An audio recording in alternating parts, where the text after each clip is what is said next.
Trump must answer questions under oath in New York AG probe into business practices, appeals court says. An appeals court rejected a bid by former President Donald Trump Jr., and Ivanka Trump to avoid being compelled to answer questions under oath by investigators for New York Attorney General Letitia James. James is conducting a civil investigation of Trump Organization business practices.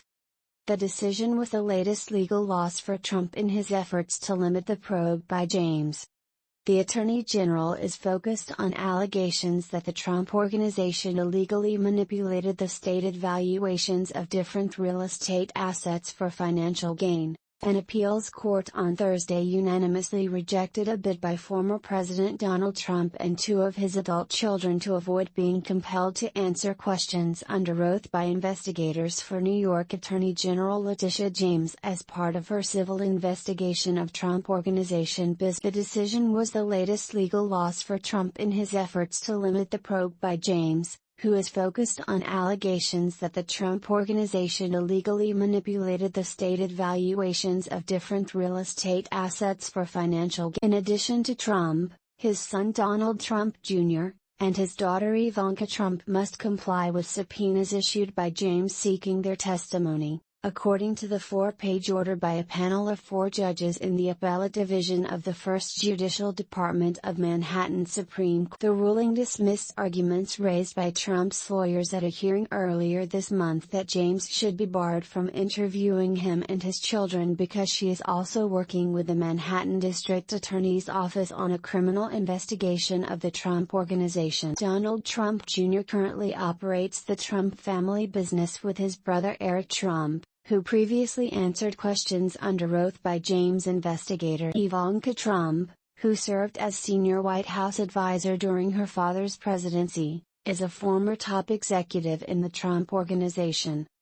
The Trumps could ask the New York Court of Appeals to hear an appeal seeking to overturn Thursday's ruling, but there is no automatic right to have that court, the highest in the state, consider it. Once again, the courts have ruled that Donald Trump must comply with our lawful investigation into his financial dealings, James said in a statement on the appeals court. We will continue to follow the facts of this case and ensure that no one can evade the law, the Attorney General said. James' office last Friday said that Trump had paid a $110,000 contempt of court fine imposed on him for failing to comply with a subpoena issued to him seeking documents she wanted to see as part of her probe. But Trump had failed to comply with all of the steps required by a trial court judge to lift that contempt of court, risking reinstatement of the $10,000 per day fine originally set by the judge. Alan Futerfas, a lawyer for Trump, in an email to CNBC about Thursday's ruling said, "We are considering the decision."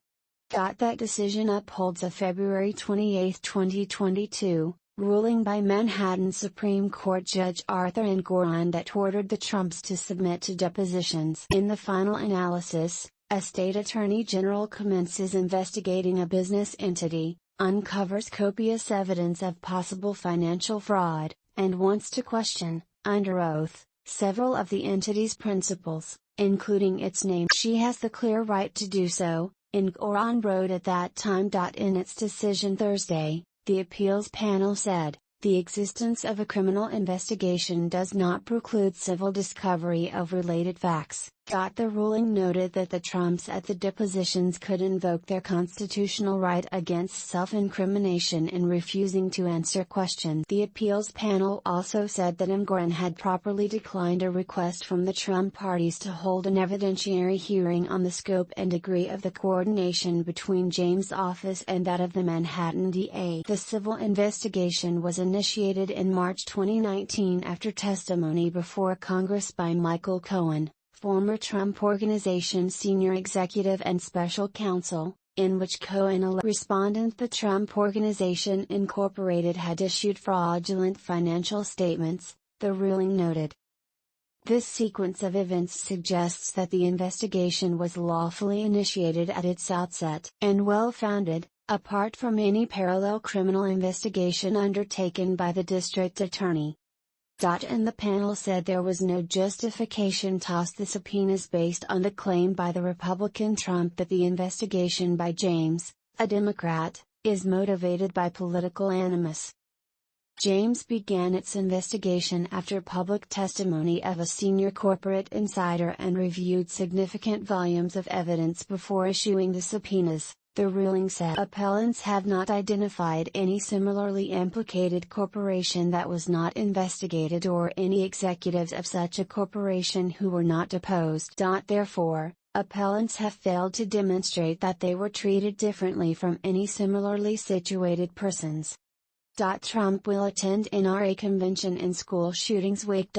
In addition to Trump, other Republicans set to speak at the meeting include Texas Gov. Greg Abbott, Texas Senator Ted Cruz and South Dakota Governor Kristi Noem. Former President Donald Trump confirmed Wednesday that he will still attend the National Rifle Association's annual meeting in Houston this weekend in the wake of a mass shooting at a Texas elementary school that left 19 children and 2. America needs real solutions and real leadership in this moment, not politicians and partisanship, Trump wrote on Truth Social, the social media platform he helped found. That's why I will keep my longtime commitment to speak in Texas at the NRA convention and deliver an important address to America. In the meantime, we all continue to pray for the victims, their families, and for our entire nation. We are all in this together. The NRA's convention is scheduled just days after a shooter opened fire at Robb Elementary School in Uvalde, Texas, the deadliest school shooting in the state's history. In addition to Trump, other Republicans set to speak at the meeting include Texas Gov.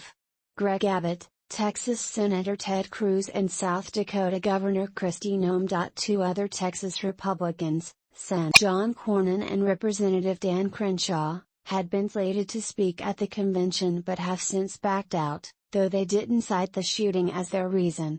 According to spokespeople for the lawmakers, Cornyn bowed out due to an unexpected change in his schedule and Crenshaw will miss the event because he will still be on a trip to Utah. Both spokespeople said they alerted the NRA they would not be attending prior to the shooting in Uvalde. Trump on Friday will headline the gun lobby's largest event of the year, which will span over 3 days in Houston, less than 300 miles away from the site of the mass shooting in Uvalde. Although its influence has waned in recent years amid corruption scandals that have sapped its finances, the NRA has long been the nation's highest-profile group backing gun rights and opposing legislation that would restrict access to firearms. Trump, for his part, addressed the NRA convention as president during his tenure in office and often touted the group's endorsement of his presidential campaign. The event comes as Tuesday's shooting has reignited a political debate about gun reform and sparked outrage across the country over elected leaders' failure to enact stricter gun laws. While Democrats have pleaded with their Republican colleagues to negotiate with them on passing new restrictions, many conservatives immediately pushed back on gun reform being the answer to curbing mass shootings.